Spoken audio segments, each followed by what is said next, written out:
வணக்கம் நண்பர்களே. இந்திய சீன எல்லையில் ஒரு பதற்றம் நிலவுகிறது. இந்தியாவைச் சேர்ந்த இராணுவ வீரர்கள் மரணமடைந்திருக்கிறார்கள், கொல்லப்பட்டிருக்கிறார்கள் என்ற தகவல்கள் எல்லாம் கிட்டத்தட்ட இந்திய சீன எல்லையை சூடாக்கி கொண்டிருக்கிறது.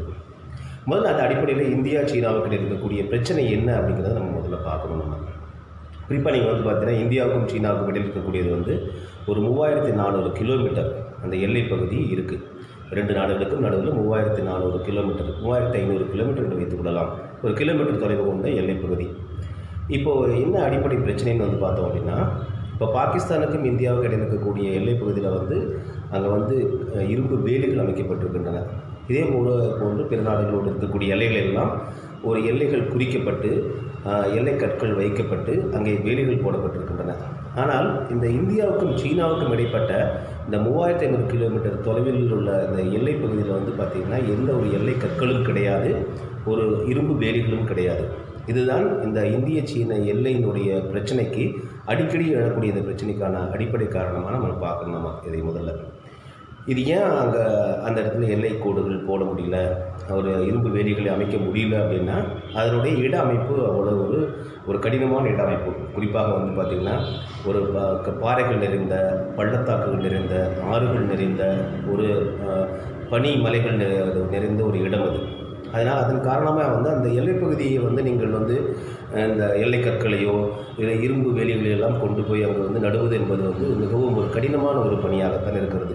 ஆனால் இந்த பணிகளை சீன அரசாங்கம் கிட்டத்தட்ட பல ஆண்டுகளாக செய்து ஓரளவுக்கு அவர்கள் அந்த எல்லையை நோக்கி வருவதற்கான சாலைகளை அமைப்பது, அதே போல் இராணுவத்தினரை படையினரை கொண்டு செல்வதற்கான வழிமுறைகள், அதற்கான செயல்பாடுகள் எல்லாம் தொடங்கிவிட்டார்கள்.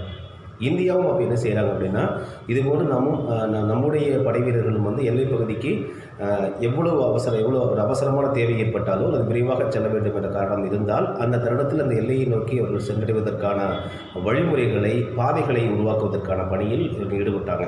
இதுதான் ஆல் வெதர் ரோடுன்னு சொல்லுவாங்க. அது எல்லா கால சூழ்நிலைக்கும் பருவ சூழ்நிலைக்கும் ஏற்றாற் போல ஒரு நெடுஞ்சாலையை அமைக்கும் பணியை இந்தியா மேற்கொண்டது. இந்த நெடுஞ்சாலை அமைக்கும் பணி இந்தியா மேற்கொண்டது சீன அரசாங்கத்திற்கு ஒரு மிகப்பெரிய ஒரு கலக்கத்தை ஏற்படுத்தியதை சொல்லலாம். ஏன்னா இந்தியாவும் நாம் எப்படி எல்லையை நோக்கி முன்னேறுகிறோமோ நமது படைகளை இந்த கடினமான ஒரு பாறை, பள்ளத்தாக்கு போன்ற சூழலெல்லாம் கடந்து நம் படைகளை முன்னேற்றி கொண்டு செல்ல முடியும் என்பதை நாம் காட்டியிருக்கிறோமோ, அதே போல் இந்தியாவும் தன்னுடைய பணியை தொடங்கிவிட்டது என்பதை சீனா அரசாங்கம் உணர்ந்து கொண்டது. இது இந்த சாலை அமைக்கும் பணி கிட்டத்தட்ட ஒரு 5 ஆண்டுகளாக இந்தியா மேற்கொண்டு வருகிறது. ஸோ அதன் காரணமாக பார்த்திங்கன்னா இதுதான் இந்த பதட்டத்தினுடைய அடிப்படையாக சீனா எடுத்துக்கொண்டது. அப்போ இந்தியாவும் படைகளை எல்லையில் குவிக்கிறார்கள் அப்படின்னு சொன்னோம். அப்போ அந்த எல்லைகள் என்பது ஒரு நிர்ணயிக்கப்படாத, ஒரு வரையறுக்கப்படாத, ஒரு வரையப்படாத ஒரு கற்பனை கோடாகத்தான் இந்திய சீனா இடையிலுடைய எல்லை இருக்கிறதா அடிப்படை பிரச்சனை. அதனால் என்ன செய்வாங்க அப்படின்னா, திடீர்னு சீன இராணுவம் என்ன பண்ணுவாங்க அப்படின்னா, உள்ளே வருவாங்க. ஒரு இடத்துல ஒரு டென்ட் போட்டு உட்காந்துட்டு கொடி நட்டிட்டு வந்துப்பாங்க, இது எங்களுடைய இடம் அப்படின்னு சொல்லிட்டு. இப்போ இந்திய இராணுவ வீரர்கள் போய்ட்டு சொல்லுவாங்க, இது எங்கள் இடம் அப்படின்னு சொல்லுவாங்க. ஸோ இவர்களுக்கு இடையில் வாக்குவாதங்கள் நடக்கும். அப்படி நடக்கிற வாக்குவாதங்கள் தான் சில நேரங்கள் கைகலப்பாக மாறி இரும்பு கம்பிகளால் தாக்கிக் கொள்வதும் கற்களால் அடித்துக் கொள்வதுமான ஒரு சண்டை தான் அங்கே நடந்துகிட்ருக்கு. நீங்கள் 1962 இந்திய சீன போருக்கு பிறகு பார்த்திங்கன்னா, அதன் பிறகு ஒரு துப்பாக்கி சூடு கூட இந்த எல்லை 3500 கிலோமீட்டருடைய தொலைவில் இருக்கக்கூடிய இந்த இந்திய சீன எல்லையில் எங்கேயுமே நடந்ததில்லை. காரணம் என்னென்னா, அது ஒரு ஒப்பந்தமாக 1962 போர் நிறுத்த ஒப்பந்தத்தை அடுத்து அவர்கள் 2 நாட்டு இராணுவ வீரர்களுமே அதை கடைபிடித்துக் கொண்டிருக்கிறார்கள். எனவே இப்பொழுது இந்த தாக்குதல்கள் எல்லாம் அடிக்கடி நடக்கக்கூடிய தாக்குதலாம் பார்த்திங்கன்னா கைகளாலும் கற்களாலும் கம்பிகளாலும் தான் தாக்கிக்கிறாங்க. ஸோ இதன் காரணமாக தான் இந்த காயங்கள் ஏற்படுவது, உயிரிழப்புகள் ஏற்படுவது போன்ற நிகழ்வுகள் நடந்துகிட்ருக்கு.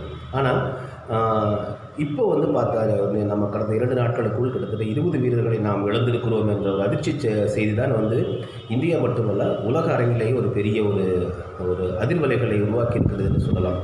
என்ன காரணம் அப்படின்னா, நம்முடைய புவியியல் அமைப்பு, ஜியோ பாலிட்டிக்ஸ் என்று சொல்வார்கள். புவி அரசியலை பொறுத்தவரையிலும் இந்தியா மிக முக்கியமான ஒரு நாடாக நாம் பார்க்க வேண்டியிருக்கிறது. இந்தியாவுக்கு இந்த அழுத்தங்களை தொடர்ந்து சீனா ஏன் கொடுத்து கொண்டிருக்கிறது என்ற கேள்வியும் எழுகிறது. அந்த அடிப்படையில் இந்த கற்பனையான எல்லைக்கோட்டுக்குள் அவ்வப்பொழுதும் இந்திய இராணுவம் சீன இராணுவம் இந்தியாவுடைய எல்லைப்பகுதி என்று சொல்லி இந்தியா கருதி கொண்டிருக்கிற இடங்களுக்குள் வருவதும், அதே போல் சீன அரசாங்கம் என்ன குற்றம் சாட்டுகிறது என்றால், சீன இராணுவ அதிகாரிகள் என்ன குற்றம் சாட்டுகிறார்கள் என்றால், இந்தியா இராணுவமும் அத்துமீறி எங்கள் எல்லைக்குள் வந்து கொண்டிருக்கிறது, அடிக்கடி வருகிறது என்பதுதான் அவர்களுக்கு குற்றச்சாட்டு. ஆக இருவருக்குமே அடிப்படை ஒரு பிரச்சனை, எது எல்லை என்பது அடிப்படை பிரச்சனையாக இருப்பதால் அவர்கள் எல்லைக்குள் இந்திய இராணுவம் செல்வதும், இந்திய இராணுவ எல்லைக்குள் சீன இராணுவர்கள் வருவதும் மோதிக்கொள்வதுமான ஒரு சூழல் தான் முதலில் வந்து இந்த எல்லை பிரச்சனைக்கு அடிப்படையான ஒரு பிரச்சனையாக நாம் முதலில் அதை புரிந்து கொள்ள வேண்டும். சீன அரசாங்கத்தை பொறுத்தவரையில் இந்தியா மீது அது வைக்கக்கூடிய குற்றச்சாட்டு என்ன அப்படின்னா, இந்திய இராணுவ வீரர்கள் அடிக்கடி எங்களுடைய எல்லைப்பகுதிகள் வருகிறார்கள், எங்களுடைய எல்லைப்பகுதிகளையும் அவர்கள் ஆக்கிரமிக்கிறார்கள் என்ற ஒரு குற்றச்சாட்டை அவர்கள் முன்வைக்கிறார்கள். அதே போல் இந்தியாவை பொறுத்தவரையிலும் இந்திய இராணுவ தரப்பில் வைக்கப்படக்கூடிய குற்றச்சாட்டு சீனா மீது வைக்கப்படக்கூடிய குற்றச்சாட்டு என்ன அப்படின்னு பார்த்தோன்னா, கிட்டத்தட்ட 38,000 சதுர கிலோமீட்டர்களுடைய இந்தியாவுடைய நிலப்பரப்பை வந்து சீனா வந்து கைப்பற்றி இருக்கிறது, அவர்கள் ஆக்கிரமித்துக் கொண்டிருக்கிறார்கள், அங்கே வந்து டென்ட்டுகள் அமைத்துக் கொண்டிருக்கிறார்கள், பங்கர்கள் அமைத்திருக்கிறார்கள் என்ற குற்றச்சாட்டெல்லாம் வைக்கிறாங்க. ஆனால் நீங்கள் இந்த கொரோனா வைரஸ் பேண்டமிக்னு சொல்லக்கூடிய கொரோனா வைரஸ் உலக அளவில் உலுக்கி கொண்டிருக்கிறது, குறிப்பாக சீனாவிலிருந்து தான் அது கண்டுபிடிக்கப்பட்டது, அந்த வைரஸ் பெஸ்ட் அவுட் ஆனது என்ற அடிப்படையில் இப்போ இந்த சீன அரசாங்கத்திற்கு இதை வந்து இந்த ஒரு எல்லையில் இந்திய எல்லையோடு ஏன் உரசிக்கொள்ள வேண்டும் என்கிற ஒரு கேள்வி நமக்கு எழுகிறது. ஆனால் இது வந்து இந்த கொரோனா வைரஸ் காலத்தில் மட்டும் இந்த சீனா இந்த பணியை செய்து கொண்டு இருக்கவில்லை என்பதை நம்ம பார்க்கணும். காரணம் என்னென்னா, கொஞ்சம் சில நாட்களுக்கு முன்னாடி வந்து திடீர்னு வந்து அவருடைய இராணுவ ஒத்திகைகள் நடைபெற்று கொண்டிருந்த ஒரு சூழ்நிலையில் வந்து அதை இந்திய அரசாங்கம் கண்காணித்து கொண்டிருந்தது. திடீர்னு வந்து பார்த்தோன்னா சில மணி நேரங்களிலேயே வந்து தன்னுடைய இராணுவ வீரர்களை இந்த எல்லைப்பகுதிக்கு வந்து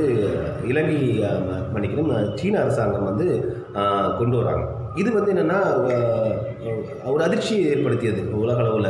ஏன்னா அந்த அந்த இடங்களுக்கு வந்து நீங்கள் அந்த எல்லைப்பகுதிகளுக்கு வந்து சீனாவினுடைய அந்த இராணுவ தளத்திலிருந்து அந்த எல்லைப்பகுதிகளுக்கு செல்வதற்கான வழிமுறைகள், கரடுமுரடான இடங்கள், பனிப்பாறைகள் இதெல்லாம் இருக்கக்கூடிய சூழ்நிலையில் வந்து கிளேசியர்ஸ் என்று சொல்லக்கூடிய பனிச்சிகரங்கள் எல்லாம் இருக்கக்கூடிய சூழ்நிலையில் அங்கே கொண்டு போய் இராணுவ வீரர்களை வந்து நீங்கள் அவர்கள் ஆயுதங்களோடு கொண்டு போய் அங்கே கொண்டு சேர்த்துவது என்பதே மாதக்கணக்கில் கூட ஆகி கொண்டிருந்த சூழ்நிலையில் சில மணி நேரங்களில் தங்களுடைய ஒட்டுமொத்த துருப்புகளையும் இராணுவ துருப்புகளையும் வந்து சீனா வந்து அந்த எல்லைக்கு கொண்டு வந்து இமயமலையினுடைய மிக ரிமோட்டான ஒரு தனியாக இருக்கக்கூடிய ஒரு பகுதிக்கு வந்து சீன அரசாங்கம் டிப்ளாய் பண்ணுச்சு. ஸோ இது வந்து ஒரு பெரிய ஒரு அதிர்ச்சியை ஏற்படுத்தியது, உலக அரங்கில் இது அதிர்ச்சியை ஏற்படுத்தியது. ஏன் என்ன அவசரம் இப்போ சீனாவுக்கு இப்போ திடீர்னு செய்ய வேண்டும் என்கிற அவசரம் ஏற்படுகிறது என்பது, இது சீனா வந்து இப்பொழுது திட்டமிடவில்லை. ஏதோ கொரோனா பேண்டமிக் இந்த காலகட்டத்தில் மட்டும்தான் சீனா வந்து ஏதோ இங்கே எல்லையை சூடாக்கி கொண்டிருக்கிறது அல்ல, இது பல ஆண்டுகளாகவே அவர்கள் திட்டமிட்டு இதை செய்து கொண்டிருக்கிறார்கள். அது மட்டும் இல்லாமல் எல்லைப் பகுதியினுடைய இராணுவ துருப்புகளுக்கு வந்து நம்முடைய நிதி நிலையிலிருந்து சீனாவுடைய நிதி நிலையிலிருந்து மிகப்பெரிய ஒரு பங்கை வந்து சமீப காலத்தில் தான் அவங்க ஒதுக்கியிருக்காங்க. இந்த எல்லைப்பகுதியில் இருக்கக்கூடிய இராணுவ துருப்புகளுக்கும் அந்த தளவாடங்களுக்கும் அடிப்படை இன்ஃப்ராஸ்ட்ரக்சர் என்று சொல்லக்கூடிய அந்த அடிப்படை கட்டமைப்புகளுக்கும் அவர்கள் வந்து அதிக நிதியை வந்து சீன அரசாங்கம் ஒதுக்கி இருக்கிறது. ஆக இந்த எல்லையை பொறுத்தவரையிலும் சீன அரசாங்கம் தொடர்ந்து அதற்கென்றே ஒரு முழு கவனம் செலுத்தி அதற்கான நிதிநிலையை பொறுத்து அவ்வப்பொழுது வந்து இராணுவ ஒத்திகைகளில் நடத்தி அந்த இராணுவ வீரர்கள் எவ்வளவு விரைவாக வந்து அந்த எல்லைக்கு தங்களால் கொண்டு செல்ல முடியும் என்பதையெல்லாம் அவர்கள் காண்பித்து கொண்டே இருக்கிறார்கள். ஆக நாங்கள் எப்பொழுதும் தயாராக இருக்கிறோம், எந்த ஒரு சூழ்நிலையிலும் எங்களால் வந்து எங்களுடைய துருப்புகள் வந்து எல்லைப்பகுதியை நோக்கி வர முடியும் என்பதை அவர்கள் நிரூபித்து காண்பித்திருக்கிறார்கள். இந்த நிலையில் தான் வந்து இந்தியாவும் வந்து தன்னுடைய எல்லைப்பகுதி சீன நாட்டோடு இருக்கக்கூடிய எல்லைப்பகுதியை வந்து வலுப்படுத்துவதற்காகவும் இராணுவ ரீதியாக வலுப்படுத்துவதற்கான நடவடிக்கைகளிலும் தற்போது ஈடுபட்டு கொண்டிருக்கிறது. இது வந்து நம்ம அடிப்படையில் வந்து பார்த்தா இரண்டு நாட்டினுடைய அடிப்படை பிரச்சனை, அடிப்படையான நோக்கம் என்ன என்பது வந்து இதுதான் அடிப்படை நோக்கம். அந்த எல்லையில் வந்து ஒரு வரைமுறை இல்லாத எல்லையாக இருப்பது, வரையறுக்கப்பட்ட எல்லை இல்லை, ஒரு கற்பனை கோடு தான் அங்கே இருக்கின்றன. அதே போல் அடிக்கடி இந்த பனிப்பொழிவுகள் நடக்கும்போதெல்லாம் இந்த எல்லைகள் மாறிக்கொண்டே இருக்கக்கூடிய சூழ்நிலையும் நாம் பார்க்க முடியும். உதாரணத்துக்கு இந்த இடம் தான் ஒரு எல்லை என்று அவர்கள் வைத்திருக்கிறார்கள் என்றால் ஒரு பெரிய பனிப்புயல் வந்தால் அந்த எல்லை மாறி போய்விடும். ஸோ இதெல்லாம் அங்கே இருக்கக்கூடிய களத்தில் இருக்கக்கூடிய அடிப்படையான நிலவரம் இதுதான் என்பதை நாம் முதலில் புரிந்து கொண்டால் இந்த எல்லை பிரச்சனையை பற்றி நமக்கு ஒரு நல்ல புரிதல் ஏற்படும். சீன அரசாங்கத்தை பொறுத்தவரையிலும் இந்த இந்திய எல்லைப் பகுதியில் வந்து ஒரு மிகப்பெரிய ஒரு பதற்றத்தை உருவாக்கி கொண்டிருப்பதற்கு மற்றொரு காரணம் என்ன அப்படின்னு பார்க்கும்பொழுது, இந்த முறை நம்மளுடைய 20 வீரர்களை வந்து நாம் இழந்திருக்கிறோம். பல இந்திய வீரர்கள் வந்து சிறைப்பிடிக்கப்பட்டிருக்கிறார்கள். இது ஏன் இந்த சூழல் ஏற்பட்டது, எப்படி வந்து ஒரு கவனக்குறைவாக இந்திய இராணுவ வீரர்கள் இருந்தார்கள் என்ற ஒரு கேள்வியும் ஒரு பன்னாட்டு ஊடகங்களிலேயே எழுப்பப்பட்டிருக்கிறது, ஒரு விவாதமாக அது சென்று கொண்டிருக்கிறது. என்னன்னா இது இன்டெலிஜென்ஸ் ஃபெயிலியர் என்று கூட சில ஊடகங்கள் வந்து இதை வர்ணிக்கின்றன. அதை வந்து நுண்ணறிவு பிரிவினுடைய தோல்வி, அதாவது இது இப்படி ஒரு தாக்குதல் நம் இராணுவ வீரர்கள் மீது நடக்கக்கூடும் என்பதை முன்கூட்டியே உணர்ந்து மோப்பம் பிடித்து நமது நுண்ணறிவு பிரிவினர் சொல்ல தவறிவிட்டார்கள். குறிப்பாக டிஃபென்ஸ் இன்டெலிஜென்ஸ் என்று சொல்வார்கள், இராணுவத்தினுடைய நுண்ணறிவு பிரிவினர் வந்து சொல்ல தவறியிருக்கலாம் என்ற ஒரு குற்றச்சாட்டு வைக்கப்படுகிறது. ஆனால் என்ன நிலவரம் என்பது நமக்கு தெரியவில்லை. மேலும் அங்கே உயிரிழந்தவர்கள் எல்லோருமே வந்து இந்த தாக்குதலில் தான் உயிரிழந்தார்களா, அல்லது இந்த தாக்குதல் நடக்கும் பொழுது ஏதாவது மண் சரிவோ இல்லை நிலச்சரிவோ ஏற்பட்டு உயிரிழந்தார்களா என்ற நிலவரமும் நமக்கு இன்னும் புள்ளி விவரங்கள் மிகச்சரியாக வரவில்லை என்பதுதான் தற்போதைய நிலவரம். அப்போ சீன அரசாங்கத்துக்கு இருக்கக்கூடிய பிரச்சனை என்ன, ஏற்கனவே சீன அரசாங்கத்துக்கு வந்து ஹாங்காங் பிரச்சனை ஒரு பெரிய பிரச்சனையாக இருக்கிறது. கோவிட்-19 என்ற கொரோனா வைரஸ் பிரச்சனையை பொறுத்தவரை அமெரிக்கா நேரடியாகவே வந்து இது சைனா ஆர்கனைஸ்டு வைரஸ் என்று தான் அவர்கள் வந்து தொடர்ந்து விமர்சனங்களை முன்வைத்து கொண்டிருந்தார்கள்.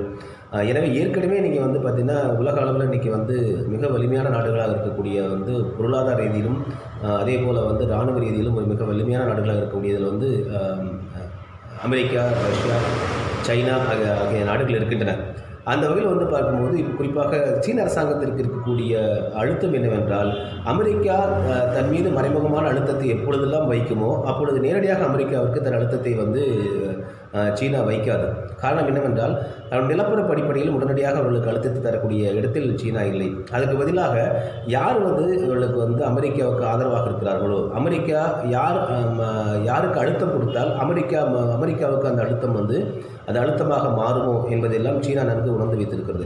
அந்த வகையில் சமீப காலங்களாக வந்து இந்திய அமெரிக்காவுடைய உறவுகள் வந்து பார்த்திங்கன்னா ஒரு நல்ல உறவாகவே இருக்கிறது. திடீரென்று நீங்கள் வந்து இப்போ ஏற்கனவே இந்த எல்லையில் வந்து ஒரு அடிக்கடி வந்து எல்லையில் வந்து ஒரு மோதல்கள் உருவாகி கொண்டிருக்கிற சூழ்நிலையில் அமெரிக்கா சில நாட்களுக்கு முன்னாடி திடீர்னு என்ன சொன்னாங்கன்னா, இந்தியாவும் சீனாவுக்கும் இடையில் பேச்சுவார்த்தை நடத்தி நாங்கள் வந்து மத்தியஸ்தம் செய்கிறோம், அதை வந்து நாங்கள் மீடியேட்டராக இருக்கிறோம், தேவைப்பட்டால் இரு நாடுகளும் விரும்பினால் இதை செய்கிறோம் என்று ஏற்கனவே இருந்த சூட்டை வந்து அமெரிக்கா சற்று அதிகப்படுத்தி இருக்கிறது. காரணம் என்னென்னா, தமிழாக நீங்கள் 2 பேரும் அடிச்சுக்காதீங்க, நான் வர்றேன் உள்ள அப்படிங்கும்போது என்ன ஆகும், இது சீனாவுக்கு வந்து மிகப்பெரிய ஒரு கோபத்தை உண்டாக்கும். நீ என்ன எங்கள் பக்கத்தில் நீ வர்றது, அப்போ நீ வந்து யார் பக்கமாக போய் நிற்பேன்னு எனக்கு தெரியும் அப்படிங்கும்போது சீனா ஈஸியாக உணர்ந்து கொள்ளக்கூடியது. ஸோ அமெரிக்காவும் தன் பங்கிற்கு ஏற்கனவே அரசியல் ரீதியாக ஒரு சூழேற்றி வைத்திருக்கிறது. இப்போ இந்த அடிப்படையில் இந்தியாவும் அமெரிக்காவும் நல்லுறவை மேற்கொண்டிருக்கக்கூடிய சூழ்நிலையில் ஏற்கனவே அமெரிக்கா வந்து இந்தியா பக்கம் இருக்கிறது என்பது சீனா வந்து உணர்ந்து வைத்திருக்கிறது. இதன் காரணமாக இந்தியாவுக்கு நாம் அந்த அழுத்தத்தை கொடுத்தால் இந்த அழுத்தம் அமெரிக்காவையும் கோபமடைய வைக்கும் என்பதுதான் சீனாவினுடைய ஒரு அடிப்படையான ஒரு பின்னணி என்பதை நாம் பார்க்க முடிகிறது. ஆனால் நல்லா கவனித்து பாருங்கள், நீங்கள் மற்ற நாடுகளை விட சீனாவை பொறுத்தவரையில் அவர்கள் அரசியல் ரீதியாக எப்படி அடுத்து எப்படி மூவ் பண்ணுவாங்க அப்படிங்கிறது என்பது வந்து இன்னும் ஒரு தீர்மானிக்கப்பட முடியாத ஒரு இதாகத்தான் இருக்குது. காரணம் அந்த நாட்டினுடைய அந்த கட்டமைப்பு, அதனுடைய அரசியல் கட்டமைப்புகள், அதனுடைய கட்டுப்பாடுகள், அந்த நாட்டில் உள்ள கட்டுப்பாடுகள் ஆகியவை அதனுடைய ராஜதந்திரங்களை பற்றி அவ்வளவு விரைவாக வந்து உடனடியாக யாரும் கணித்துவிட முடியாத சூழல் தான் இருக்கிறது. ஆனால் அதனுடைய செயல்பாடுகளை வைத்து நம்ம பார்க்கலாம். இப்போது இந்தியாவுக்கு இந்த அழுத்தம் என்பது வந்து பார்த்திங்கன்னா இப்போ புதிதாகத்தான் சீன அரசாங்கம் கொடுத்து கொண்டிருக்கிறதா என்பது நம்ம பார்க்கணும். கிடையாது. இந்த எல்லை பிரச்சனை மட்டுமே அல்ல. சீன அரசாங்கம் ஏற்கனவே முத்துமாலை என்று நம்முடைய குறிப்பாக இந்திய ஊடகங்களால் வர்ணிக்கப்படக்கூடிய ஒரு ஆப்ரேஷன் முத்துமாலையை வந்து ஏற்கனவே தொடங்கி அதை நடைமுறைப்படுத்திவிட்டது. இந்த ஆப்ரேஷன் முத்துமாலை என்பது என்னென்னா, இந்தியாவை சுற்றியுள்ள நாடுகளையெல்லாம் தன்னுடைய நட்பாக்கிக் கொள்வது, அந்த நாடுகளுக்கு வந்து நிதியுதவி கொடுப்பது, அந்த நாடுகளினுடைய அடிப்படை கட்டமைப்புகளை தங்கள் சொந்த நிதியில் சொந்த ஆட்களை வைத்து மேம்படுத்தி அந்த நாடுகளை நட்பாக்கிக் கொள்வது என்பதுதான் இந்த முத்துமலையினுடைய திட்டத்தினுடைய அடிப்படை. அந்த அடிப்படையில் ஏற்கனவே பங்களாதேஷை வந்து சீனா வந்து தன் பக்கம் இழுத்து வைத்திருக்கிறது. அதே போல் வந்து பாகிஸ்தானுக்கு வந்து கிட்டத்தட்ட பில்லியன் கணக்கில் அமெரிக்க டாலர்களை வந்து நிதி உதவியாக அளித்து கட்டமைப்புகள் மற்றும் பல அமைப்புகளை அதை உதவி செய்து கொண்டிருக்கிறது. அதே போல தான் நம்ம கவனித்து பார்த்தீங்க அப்படின்னா, இந்துமா கடலில் மிக முக்கிய ஒரு புள்ளியாக இருக்கக்கூடிய இலங்கைக்கும் வந்து சீன அரசாங்கம் மிகப்பெரிய உதவிகளை செய்தது. குறிப்பாக மஹிந்த ராஜபக்ஷ இருந்த காலத்தில் அவர் வந்து முழுக்க சீனாவினுடைய மிகுந்த நெருங்கிய நண்பராகிவிட்டார். இதன் காரணமாக ஹம்பன் தோட்டா, கொழும்பு போன்ற இடங்களெல்லாம் பல பில்லியன் டாலர்களை வந்து சீன அரசாங்கம் வந்து பம்ப் பண்ணியிருக்காங்க. அவர்கள் பெரிய முதலீடுகளை எங்கே விட்டிருக்கிறார்கள், சாலைகளை அவர்கள் சரி செய்து கொடுத்து புதிய சாலைகளை போட்டிருக்காங்க. நீங்கள் இன்னும் இலங்கையில் தற்போது நான் நண்பர்கள் கொடுக்கக்கூடிய தகவல் அடிப்படையில் வந்து பார்த்தீங்கன்னா அங்கே இருக்கக்கூடிய அடிப்படை கட்டமைப்புகளை மேம்படுத்தி கொண்டிருக்கிறவர்கள் செய்து கொண்டிருக்கிறவர்கள் எல்லாம் சீனர்கள் தான் அங்கே இருக்காங்க. அப்போ அந்த அடிப்படையில் வந்து இந்த 2009 போர் முடிந்ததுக்கு பிறகு இவர்கள் வந்து மஹிந்த ராஜபக்ஷ வந்து சீனாவுடைய நட்பு பாராட்டி அவருடைய நிதியெல்லாம் பெற்று இலங்கையினுடைய அடிப்படை கட்டமைப்புகள் எல்லாம் மேம்படுத்தி கொண்டது வந்து மஹிந்த ராஜபக்ஷ.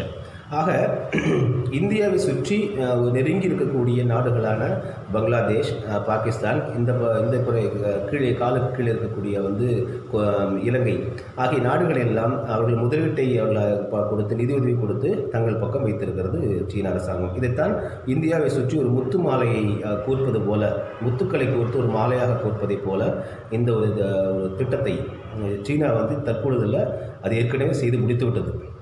அந்த அடிப்படையில் தான் நீங்கள் வந்து பார்த்தீங்கன்னா இலங்கையில் கூட வந்து திடீர்னு வந்து 2012ஆம் ஆண்டு இலங்கை அரசாங்கத்திற்கு எதிராக சுவிட்சர்லாந்து நாட்டில் உள்ள ஜெனீவாவில் உள்ள ஐக்கிய நாடுகள் மனித உரிமைகள் ஆணையத்தில் வந்து இலங்கை அரசாங்கத்திற்கு எதிராக திடீரென்று வந்து அமெரிக்கா வந்து ஒரு தீர்மானத்தை முன்வைக்கிறது. அதாவது வந்து தமிழர்கள் பாவம், தமிழர்கள் மீது கரிசனம் கொண்டு அக்கறை கொண்டு இருப்பதைப் போல இலங்கை அரசாங்கம் அங்கே வந்து மனித உரிமைகள் குறிப்பாக போர்க்குற்ற நடவடிக்கைகளில் ஈடுபட்டது, இது பற்றி விசாரணை நடத்த வேண்டும் என்ற ஒரு குற்றச்சாட்டை அமெரிக்கா 2012ஆம் ஆண்டு ஐநா மனித உரிமைகள் ஆணையத்தில் முன்வைக்கிறது. இது எதற்காக திடீரென்று வந்து இத்தனை காலமாக இல்லாமல் திடீரென்று இலங்கை அரசாங்கத்துக்கு எதிராக வந்து அமெரிக்கா ஏன் திரும்ப வேண்டும் என்ற கேள்வி அப்பொழுதே ஒரு விவாதமாக முன்வந்தது. இதுக்கு அடிப்படை காரணம் என்னென்னா, நான் ஏற்கனவே குறிப்பிட்டதை போல மஹிந்த ராஜபக்ஷ சீனாவோடு கையோர்த்து விட்டார் என்ற சூழ்நிலையில் அங்கே வந்து இவர்கள் உடனே அமெரிக்கா என்ன செய்து விட்டது, அப்புறம் சிங்களவர்களை எதிரணியில் நிற்க வைத்து தமிழர்கள் பக்கம் வந்து கொண்டது. இது தற்பொழுது என்னென்னா தமிழர்கள் பக்கம் அமெரிக்காவும் சிங்களவர்கள் பக்கம் சீன அரசாங்கம் இருப்பது ஒரு நிற்க வைத்துக் கொண்டார்கள். ஆக திடீரென்று அந்த 2012ஆம் ஏற்பட்ட ஈழத் தமிழர்கள் மீது திடீரென்று அமெரிக்காவுக்கு ஏற்பட்ட கரிசனத்தின் பின்னணி வந்து இதுதான் நம்ம பார்க்கணும். அப்போ அந்த ஐநா மனித உரிமைகள் ஆணையத்தில் வைக்கப்பட்ட அந்த தீர்மானம் வந்து இலங்கை வந்து போர்க்குற்றம் நடைபெற்றது என்பதை பற்றி ஒரு முழுமையான விசாரணை நடத்த வேண்டும் என்ற தீர்மானத்தை வந்து அமெரிக்க அரசாங்கம் வைத்தபோது அந்த தீர்மானம் வெற்றி பெற்றது. அதற்கு பிறகு இன்று வரை அங்கே விசாரணை நடைபெற்றதா என்றால் எந்த விசாரணை நடைபெறவில்லை. 2012ஆம் ஆண்டு 2020, 21 ஆண்டு கிட்டத்தட்ட 10 ஆண்டுகளை நாம் தொடர்போகிறோம்.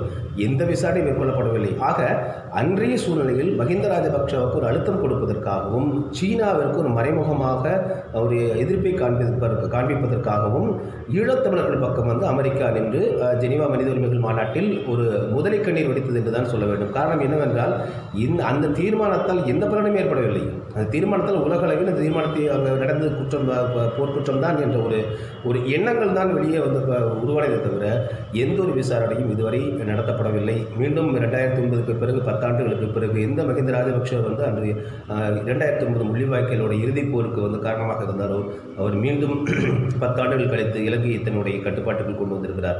இதுதான் நடந்திருக்கு.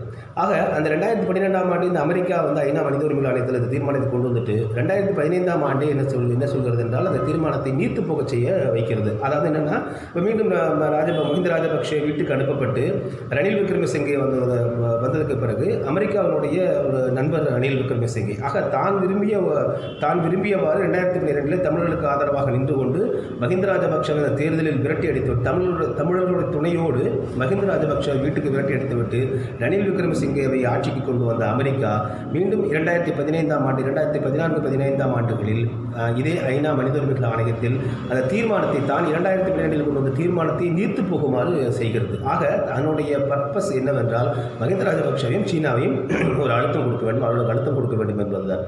அந்த தன்னுடைய காரியம் முடிந்தவுடன் வழக்கம் போல அந்த ஈழத்தமிழர்களை கைகளில் விட்டது அமெரிக்கா.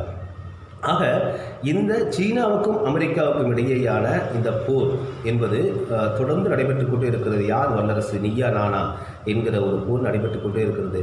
இந்த அடிப்படையில் வந்து மிகப்பெரிய இந்து மகாசமுத்திரம் என்று சொல்லக்கூடிய இந்து மகாசமுத்திரம் என்பது இந்து பெருங்கடல் என்பது வந்து இந்த உலக அரங்கில் குறிப்பாக ஆசியாவில் வந்து மிக முக்கியமான ஒரு தளம். இந்த தளத்தில் வந்து அவர்கள் அமெரிக்கா வந்து நீண்ட பல்லாண்டுகளாக அங்கே வந்து திரிகோணமலைகள் கூட வந்து ஒரு பேஸ் அமைக்க வேண்டும், இராணுவ தளம் அமைக்க வேண்டும் என்று முன்னாள் பிரதமர் இந்திரா காந்தி காலத்திலே கேட்டபோது அதெல்லாம் அப்போது மறுக்கப்பட்டது. அதன் பிறகு அங்கே விடுதலை புலிகளுடைய மிகப்பெரிய வளர்ச்சியெல்லாம் அதை தடுத்தது. அதன் பிறகு அவர் டிகாகாட்சி தீவுக்கு வந்து தன்னுடைய தளத்தை வந்து அமெரிக்கா 3000 கிலோமீட்டர் தள்ளி இந்து பெருங்கடலில் வந்து அவர்கள் அமைத்துக் கொண்டார்கள். ஆனாலும் கூட தொடர்ந்து வந்து இந்த இந்தியாவை மையமாக வைத்து இந்தியாவை சுற்றி உள்ள இந்து பெருங்கடலில் ஒரு ஜியோ பாலிடிக்ஸ் என்று சொல்லக்கூடிய புவி அரசியல் என்பது தொடர்ந்து நடைபெற்றுக் கொண்டே இருக்கிறது. இங்கே யார் வல்லரசு ஆவது என்பது. ஏற்கனவே சீனாவை பொறுத்தவரை பல்வேறு நீர்மூழ்கி கப்பல்களை வந்து இந்து பெருங்கடலில் பல்வேறு இடங்களில் நிறுத்தி வைத்திருக்கிறார்கள். ஆக ஒட்டுமொத்தமாக இந்த இரண்டு நாடுகளுடைய வல்லரசு போட்டி, இராணுவ போட்டி, ஆயுத போட்டி, பொருளாதார போட்டி, வணிக போட்டிகளுக்கு இடையே இப்பொழுது இந்தியா என்பது ஒரு இடைப்பட்ட சூழல் இருக்கக்கூடிய ஒரு சூழல் இருக்கிறது. இப்போ இந்த சூழ்நிலையில் வந்து இப்பொழுது வந்து போரை முன்னெடுப்பதா, சீனாவுக்கு எதிராக போரை முன்னெடுப்பதா, அல்லது வந்து கொரோனா வைரஸ் தாக்குதலிலிருந்து இந்தியா மக்களை ஒரு 140 கோடி மக்களை காப்பாற்றுவதா என்கிற ஒரு மிகப்பெரிய ஒரு சவால் வந்து தற்பொழுது இந்திய ஒன்றிய அரசிடம் முன் வைக்கப்பட்டிருக்கிறது. ஆக இது எப்படி எதிர்கொள்ளப் போகிறார்கள்? இல்லை இதுக்கு முன்னால் நடந்த கைகலப்புகள் எல்லாம் நடக்கும்போது இந்த எல்லை பிரச்சனைலாம் வரும்பொழுது ஒவ்வொரு முறையும் அவர்கள் வந்து இரு நாடுகளும் ஒரு உயர்மட்ட அளவில் பேசி ஒரு சுமூகமான முடிவை எட்டுவதுதான் வழக்கமாக நடந்திருக்கிறது. ஆனால் இந்த முறை 20 வீரர்களை இந்திய அரசாங்கம் இழந்திருக்கிறது என்கிற ஒரு மிகப்பெரிய அழுத்தம் உருவாகி இருக்கிறது. ஆகிய வந்து தன்னுடைய ஆயுதங்களையும் இராணுவ வீரர்களையும் எந்த நிமிடத்திலும் வந்து என்னால் குவிக்க முடியும் என்பதையும் அவர்கள் சொல்கிறார்கள். நாங்கள் வந்து பயந்து கொண்டு இருக்கவில்லை, நாங்கள் வந்து மிகுந்த வலிமையோடு இருக்கிறோம் என்பதையும் அவர்கள் சீனாவினுடைய செய்திகளை அவர்கள் கசிவிட்டு கொண்டிருக்கிறார்கள். ஆக இந்த சூழ்நிலையில் மிகப்பெரிய ஒரு இந்தியாவுக்கு ஒரு நெருக்கடி ஏற்பட்டிருக்கிறது. இது சீனா மற்றும் அமெரிக்க அரசாங்கங்களுக்கு இடையேயான நெருக்கடியாக அரசியல் போராக இருந்தாலும் கூட அடிப்படையில் நெருக்கடி வந்து இப்பொழுது இந்தியாவுக்கு ஏற்பட்டிருக்கிறது. இந்திய வீரர்கள் இழந்து போன வீரர்களுக்கு அதை எப்படி ஈடு செய்வது என்பது, அதே போல் இந்த போரை முன்னெடுத்தால் இந்த போர் என்பது என்ன, இந்த போர் என்பது விளையாட்டு இல்லை. நீங்கள் 1962ஆம் ஆண்டுகளில் இந்தியாவுக்கும் சீனாவுக்கும் இடையே நடைபெற்ற அந்த ஒரு மாத கால போர் வந்து கடைசியில் வந்து இந்தியா அதில் வந்து தோல்வியை தழுவியது என்றாலும் கூட அதன் பிறகு வந்து பார்த்திங்கன்னா இந்திய அரசாங்கம் வந்து இந்தியாவுடைய இராணுவம் வந்து மிகப்பெரிய வலிமைகளை பெற்றிருக்கிறது. தற்பொழுது இந்திய சீனா இரண்டு நாடுகளுமே அணு ஆயுதங்களை வைத்திருக்கக்கூடிய நாடுகள், கண்ணாடி மிகப்பெரிய கண்ணாடி மாளிகைகளை வைத்திருக்கக்கூடிய நாடுகளாகத்தான் பார்க்கிறோம். ஒரு சீனாவை வந்து ஒரு சிறு கல்லை எடுத்து இந்தியாவுடைய கண்ணாடி மாளிகைகளுடைய வீசினாலும் உடையும், அதே போல் இந்தியா ஒரு சிறு கல் எடுத்து சீனாவுடைய கண்ணாடி மாளிகைகள் வீசினாலும் உடைந்து போகும். இரண்டு பேரிடமுமே அணு ஆயுதங்கள் இருக்கின்றன. இந்த ஒரு பதற்றம் அதிகரித்தால் உலக நாடுகள் பிளவுபட்டு நிற்க வேண்டிய சூழ்நிலை இருக்கும். ஒன்றாக இரண்டாக பிளவுபட்டு நிற்க வேண்டிய சூழல் ஏற்படும் அல்லது சீனாவை தனிமைப்படுத்திக் கொண்டு எல்லா நாடுகளுமே ஒன்றுபட்டு நிற்கக்கூடிய ஒரு சூழல் உருவாகும். இப்பொழுது சீன அரசாங்கத்திற்கு கூடிய நீங்கள் ஆதரவுன்னு பார்த்தா பாகிஸ்தான் தர ஆதரவாக இருக்கிறது, பங்களாதேஷ் ஆதரவாக இருக்கிறது, அவ்வளோதான். மிகப்பெரிய ஆதரவெல்லாம் ரஷ்யா எந்த நிலை எடுக்கப் போகிறது என்பது நமக்கு இன்னும் தெரியவில்லை. இதெல்லாம் இருக்கக்கூடிய சூழ்நிலையில் இந்த ஒரு போர் என்பதெல்லாம் ஒரு வேளை அப்படி நிகழ்ந்தால் இது 3ஆம் உலகப் போருக்கு விட்டு சென்று விடக்கூடிய ஒரு அச்சம் இருக்கிறது. ஆனால் இப்பொழுது போரையெல்லாம் சந்திக்கக்கூடிய நிலையில் இந்த உலக நாடுகள் இருக்கின்றனவா என்பதை நாம் பார்க்க வேண்டும். ஏற்கனவே கொரோனாவுடைய வைரஸ் தாக்குதலால் மிகப்பெரிய பொருளாதார இழப்பை உலக நாடுகளே சந்தித்திருக்கிறது. அதில் குறிப்பாக வந்து இந்தியா மிகப்பெரிய ஒரு இழப்பை சந்தித்திருக்கிறது. இன்றைய நிலைமையில் இந்தியாவுடைய பொருளாதாரத்தை திடீரென்று நாம் எல்லைப் பகுதியை நோக்கி திருப்பி அந்த போரை நடத்துவதற்கான சூழல் இந்தியாவிடம் இருக்கிறதா, இந்திய அரசாங்கத்திற்கு இருக்கிறதா என்பது நிச்சயமாக இல்லை என்றுதான் சொல்ல வேண்டும். ஆனால் சீன அரசாங்கத்தை பொறுத்தவரை தன் மக்களுடைய பாதிப்புகளை எல்லாம் கடந்து கூட அனைத்து நிதிகளையும் கொண்டு வந்து அவர்கள் எல்லையில் கொண்டு வந்து கொட்டி மக்களை அவர்கள் பட்டினியில் கூட வைத்திருக்கக்கூடிய எல்லைக்கு கூட அவர்கள் செல்வார்கள். ஆனால் இந்தியாவால் அப்படி இயலாது. இந்தியா வந்து தன்னுடைய மக்களை உலக அளவில் ஒரு குடியரசு நாடு, ஒரு ஜனநாயக குடியரசு நாடு என்கிற அடிப்படையில் 140 கோடி மக்களை பட்டினி போட்டுவிட்டு அதையெல்லாம் கொண்டு எல்லையில் கொண்டு போய் இராணுவத்துக்கான செலவுகளை வைத்து போரை நடத்தி கொண்டிருப்பதெல்லாம் சாத்தியமற்ற ஒன்று என்பதால் இந்தியா முடிந்தவரை இதை வந்து பேச்சுவார்த்தையின் மூலமாகத்தான் இந்த பிரச்சனைக்கு சுமூக தீர்வு காணும் என்பதுதான் என்னுடைய கருத்தாக இருக்கிறது.